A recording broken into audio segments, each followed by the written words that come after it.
안녕하십니까, 정재현입니다. 전날 뉴욕 증시는 상승으로 마무리가 됐습니다. 나스닥 시장이 0.54% 상승으로 좀 마무리가 됐고요. S&P 500 같은 경우도 0.42%, 다우지수 같은 경우는 0.43% 상승으로 좀 마무리가 됐습니다. 신고가의 흐름들을 좀 보였죠. S&P 500 지수와 나스닥 시장 같은 경우는 신고가의 흐름들을 좀 보였습니다. 일단 시장에 있어서는 상승에 대한 부담감, 뭐 이런 부분들이 좀 자리를 잡고 있는 그런 사항들인데, 그 견조한 그런 모습들이 좀 나타나고 있는 그런 사항들입니다. 다만 이제 단기적으로 이 다이버전스가 좀 발생을 하고 있다라는 거, 이 부분들은 어느 정도 조정을 생각할 수 있는 그런 상황이다라고 좀 보면 좋을 것 같습니다. 한국 시장도 일단 상승 출발을 좀 할 것으로 예상이 됩니다. 오늘 일단은 배당락이에요. 배당락인 그런 사항들이기 때문에 일단 뭐 하락 출발 어느 정도 하락 출발이겠죠. 상승 출발이 아니라. 근데 크게 하락은 없지 않을까라고 좀 생각을 하고 있습니다. 일단 야간 선물 시장의 흐름들을 좀 보게 되면 선물은 0.34% 상승으로 마무리가 좀 됐거든요. 일단 올해 같은 경우는 배당을 좀 받아도 어, 좋겠다라는 의견을 좀 드렸었는데, 일단 오늘부터 이제 좀 체크를 해봐야 될 부분들은 외국인 쪽과 기관 쪽의 수급을 좀 체크를 해봐야 될 거예요. 특히나 기관 쪽에서도 금융투자 쪽에서 매수를 했던 이 부분들이 매물로 출회될 가능성이 좀 높습니다. 항상 매년 그런 모습들을 좀 보였었거든요. 근데 최근 들어서 금융투자 쪽에 있어서의 매수를 좀 추이를 보게 되면 11월 달부터 좀 보게 된다라면 일단 금융투자 쪽 같은 경우는 어, 코스피를 보게 되면 7조 4천억을 좀 매수를 했어요. 그렇기 때문에 대부분 다 금융투자 쪽, 기관 쪽에서 7조 6천억인데, 금융투자 쪽에서 7조 4천억대를 좀 매수를 했다라는 거? 그러면 12월 한 달 동안에만 보게 된다라면, 12월 달 들어서서 매수를 했다는 얘기는 3조 9천억을 좀 매수를 했어요. 그러면 이 물량들이 아마 출회가 될 가능성이 좀 높습니다. 그러면 이 매물을 잘 소화를 할 필요성이 있지 않나 그렇게 좀 보여집니다. 시장에 있어서는 충분하게 좀 매물 소화를 할 수 있지 않을까라고 좀 보여지는데, 이 부분들은 양도세가 일단 상향 좀 조정이 됐죠. 거기에 있어서의 유동성이 좀 있고, 외국인 쪽도 일단 매수 기조를 좀 유지를 해주고 있는 그런 사항들이에요. 그렇기 때문에 어느 정도의 충분히 소화를 좀 가능하지 않을까 그렇게 좀 예상을 하고 있습니다. 일단 24년도를 좀 대비를 해야 돼요. 24년도 대비를 좀 해야 되는데, 우선적으로 24년도 같은 경우는 뭐 반도체 업황이 살아나는 그런 사항들이고, 또 하나는 2차 전지 쪽도 이제 어느 정도 가격 조정을 좀 받은 그런 상황들이기 때문에 일단 살아날 수 있는 그런 구간들이 좀 생길 수가 있어요. 그러면 내년도 같은 경우는 반도체의 실적도 돌아서고 2차 전지의 수출도 늘어나주는 그런 모습들을 보여주게 된다라면 시장에 있어서는 긍정적으로 좀 볼 수도 있을 거예요. 근데 이런 부분들은 연초 부분들이 아니라 뭐 하반기 정도는 좀 돼야 나올 수 있지 않을까 그렇게 좀 생각을 좀 하고 있거든요. 어찌됐든 기본적으로 시장의 분위기는 나쁘지는 않다라고 좀 생각을 하고 보시면 좋을 것 같아요. 최근 들어서는 이 단기성 테마 흐름들로 진행이 좀 되고 있는 그런 사항들이거든요. JP모건 헬스케어 컨퍼런스가 예정이 좀 되어 있고요. 또 하나는 2024 CES도 예정이 좀 되어 있잖아요. 여기에서는 제약바이오 종목군들이 상당히 좀 양호한 그런 모습들을 좀 보여주고 있죠. 보게 된다라면 뭐 한미약품이라든가 셀트리온이라든가 뭐 이런 기업들이 일단 참여를 하죠. 주가의 흐름들도 견조한 그런 모습들을 좀 보여주고 있어요. 그렇기 때문에 요러한 흐름들은 단기성의 흐름들이 좀 나올 수도 있고, 특히나 한미약품 같은 경우는 분기 실적도 괜찮아요. 전망 자체가. 그렇기 때문에 박스권 돌파 시도가 좀 나왔었는데 추가적인 상승 시도는 좀 나올 수 있지 않나라고 좀 보여집니다. 뿐만 아니라 어제 레고캠바이오 같은 경우도 기술 수출이 좀 있었죠. 이러한 재료들을 품고 있는 그런 기업들 위주로 좀 보는 전략이 좋지 않을까. 근데 어찌됐든 제약바이오 쪽에 있어서도 이 24년도의 전망은 그렇게 나쁘진 않아요. 일단 기술적인 차트적인 흐름들로 놓고 봤을 땐 20년 이후에 계속 소외를 받았던 그런 부분들이잖아요. 금리 인상기에도 최대 피해를 보고 있는 그런 섹터잖아요. 근데 이제 금리 인하를 좀 단행하는 그런 상황에서 수혜를 좀 받을 수가 있기 때문에 제약바이오 쪽 섹터는 여전히 좀 봐야 되지 않을까. 그렇게 좀 보여지고요.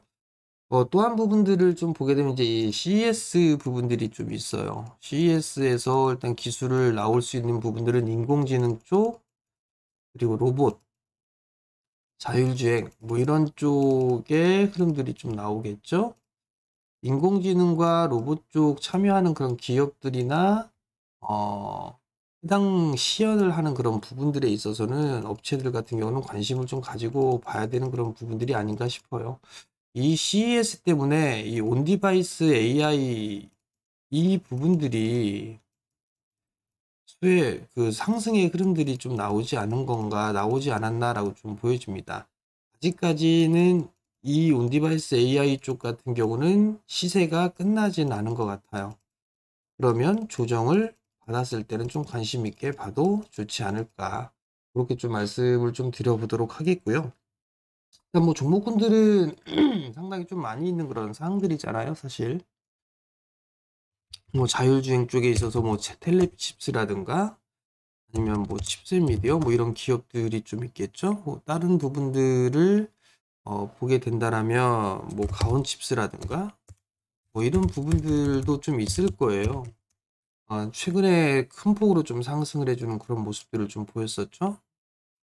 엣지 테크놀로지도 마찬가지인 그런 사항들이고, 일단 추세대를 그리면서 움직여 주고 있는 그런 사항들이기 때문에 이 추세대가 유지가 좀 되는 이상은 저점 매수를 좀 해봐도 좋지 않을까 그렇게 좀 보여집니다.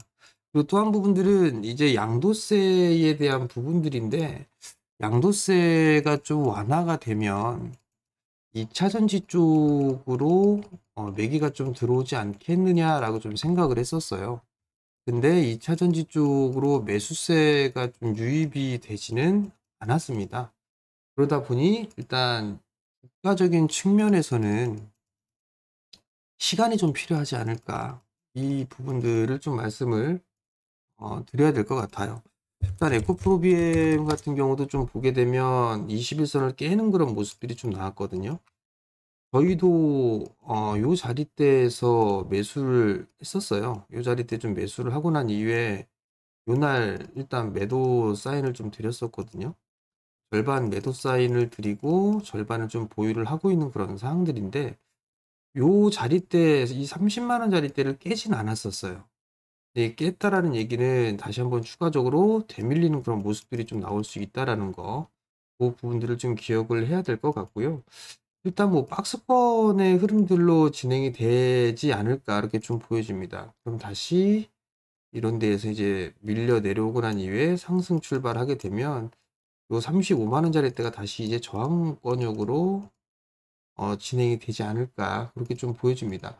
포스코 퓨처엠이나 이런 쪽도 다 마찬가지예요.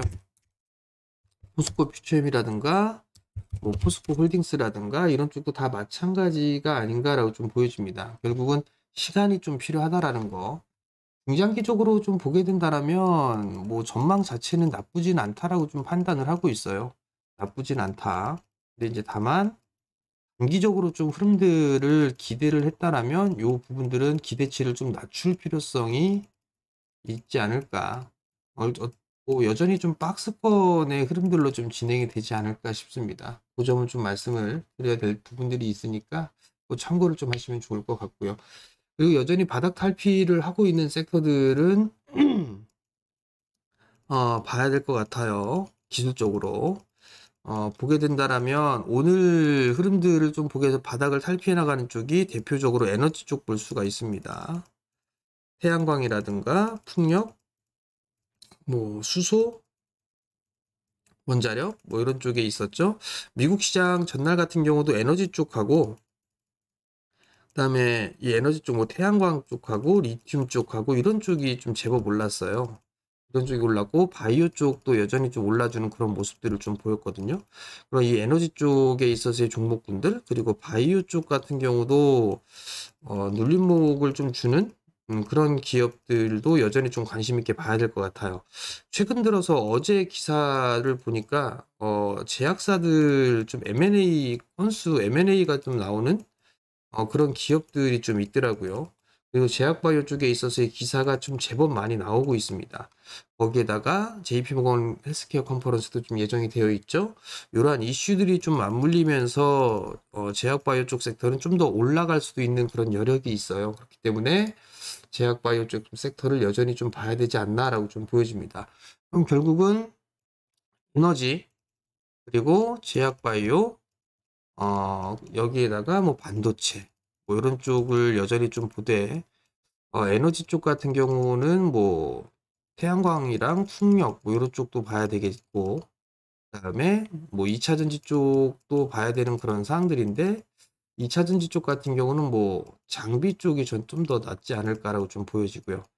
제약바이오 같은 경우는 대형 섹터들 불안하신 분들은 대형 제약주들을 좀 보는 게 좋지 않나 싶어요. 대응이 못 하시는 분들은 아니면 여기에 이제 기술 수출을 앞두고 있는 그런 기업들 뭐 이런 것들이 좀 괜찮을 것 같고 반도체 쪽 같은 경우는 HBM 쪽은 시간이 조금 더 필요하지 않나 싶어요. 그럼 여기서는 온디바이스 AI라든가 아니면 뭐 CXL 뭐 이런 쪽에 있어 단기 흐름들이 좀 더 나오지 않을까.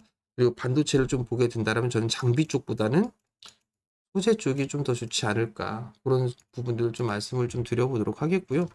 뭐 소재 쪽 같은 경우를 보게 되면 뭐 동진세미캠이 가장 무난해요. 가장 안전한 그런 부분들이 아닌가라고 좀 보여지거든요. 뭐 쌍봉의 모습들도 뭐 예상이 되는 그런 사항들인데 요 자리대죠.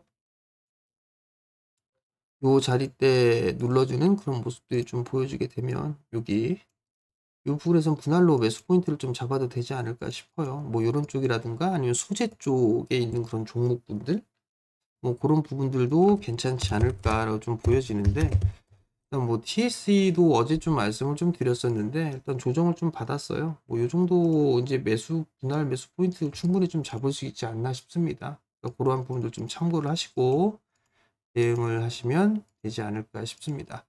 자, 영상을 좀 매일 올려드리고 있습니다, 여러분들. 그렇기 때문에 영상 좀 보시고 구독 신청 부탁드리고요. 영상을 보시고 좋아요도 눌러주시고 댓글도 달아주시면 감사하겠습니다. 자, 오늘도 성공 투자하시고요. 저는 내일 아침에 다시 찾아뵙도록 하겠습니다. 마치겠습니다.